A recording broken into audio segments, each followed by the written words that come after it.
After everything was finished, Merin taught the slaves to read for a while, then they made arrangements to go to sleep. The temperature in the space was very appropriate. Not too cold, not too hot. Spreading out the blankets, the slaves got a good night's sleep. At midnight, a tone chimed, waking Zhao up. The radishes have matured, and he had to harvest them. Zhao originally wanted to plant the common seeds, but he was too sleepy, so he decided to just plant another batch of radishes. Otherwise, if the seeds got the spatial farm to level up, he would have to do a lot more things and thus wouldn't be able to go to sleep. By the next morning, the corn was almost about to mature. Zhao heard movement outside, so he got up.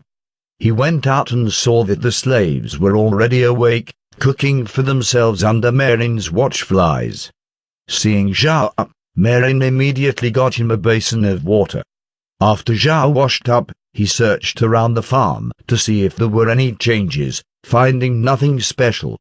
But when he looked over at the place where the slaves were cooking, he suddenly felt that something was wrong. It was too clean. The garbage that they had made yesterday was gone. Today, there was nothing, which didn't seem right. Even if the slaves were to pick up the trash, it was impossible to make it that clean. Moving to Meg's side, Zhao asked, "Meg, did Grandma Merin tell those slaves to clean up yet?" Meg was surprised at Zhao's questions, but she shook her head. "No, Grandma hasn't told them yet to work this morning." Zhao nodded. In his heart, he made a guess. He turned around and went to the barn. Meg knew that next to the barn was the bathroom, so she thought that Zhao was going to take a dump. But Meg was wrong. Zhao just wanted to see the bathroom in order to confirm his guess. When he entered the bathroom, he knew that his guess was correct.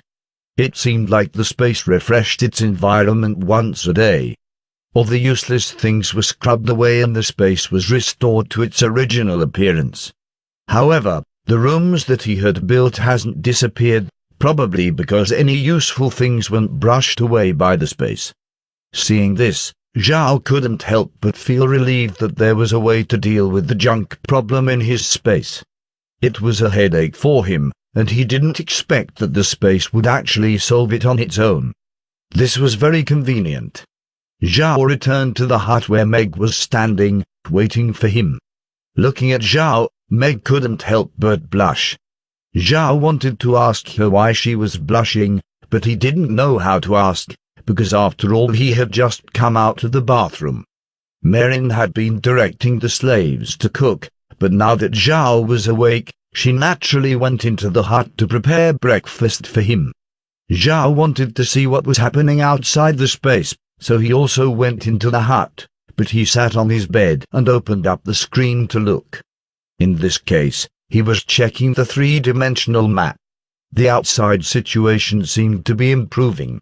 Within the radius of 100 meters, there were only a few spirit beasts. To Zhao's surprise, there were less than 10 green dots within range. 3 of them were humanoid skeletons, while the rest were more beast-shaped. Although he didn't understand why there were so few undead spirit beasts, Zhao wasn't concerned about it. As long as there were still spirit beasts outside, then it was unsafe to go out.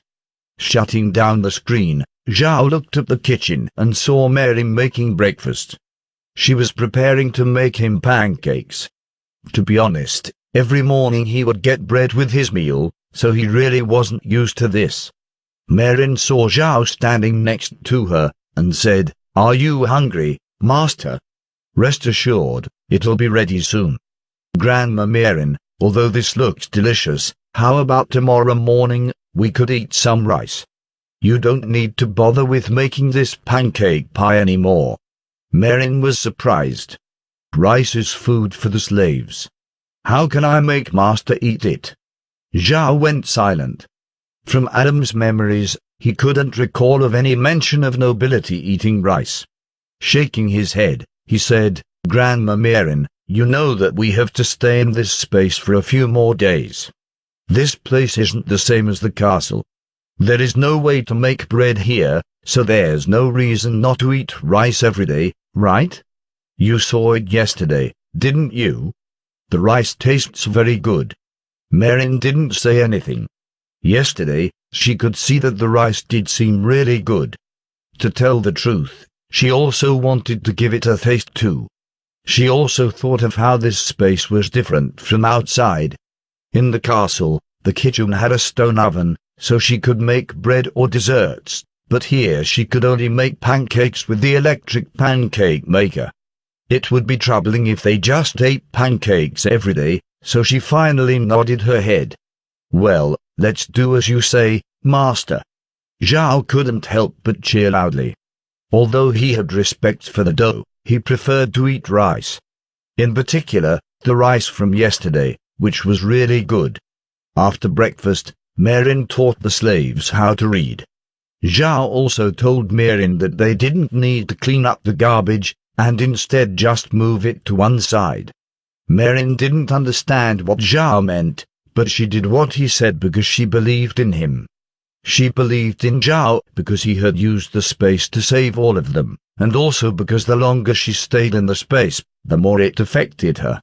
When Blockhead and Rockhead first entered the space, it changed their hearts, same way it affected Marin. At first, the change wasn't that strong for her due to the fact that she was a mage with a lot of spiritual force, so anything that completely affected other people would only have a slight effect on her. But after staying in the space for a long time, she had been changed by it. That was why she didn't refute Zhao's words. That was to say, she had never refuted Zhao's words before, except when he wanted to do something dangerous. If anything he did was detrimental to himself, she would stop him. The space might have changed them, but it didn't affect their intelligence. On the contrary, it made them smarter. As for the slaves, they were loyal to the Buddha clan because they were the clan's slaves. But ever since they've been in this space, they swore allegiance to Zhao. Zhao didn't feel any change from the space. No one actually felt it. That was because it wasn't just changing one person. Everyone was changing at the same time, so no one noticed it. Shortly before noon, the radishes matured. After Zhao harvested the radishes, he took out some seeds from the barn. These seeds were divided into several types. The most common seeds came from the fruit that had a very high oil content. Green had bought these seeds because it could be grown in poor soil. Not only that, it also had a long lifespan, lasting hundreds of years. Plus, from planting the seeds to growing the fruit, it would only take 2 years. Green thought that these fruit seeds would be necessary for the future development of the Buddha clan, so he bought a lot of them. Although the price of oil was cheap, it was still a necessity to the people of the continent. Green's idea was that once they planted these fruit seeds, 2 years later, they would be able to harvest a lot of fruits, then process them to make oil. Selling this oil would be able to give the Buddha clan a steady income. The remaining seeds that he had bought were just some common vegetable seeds and field seeds. Magic vegetable seeds had very rich soil requirements, so it was impossible to grow them on the mountain. That was why he only bought ordinary vegetable seeds.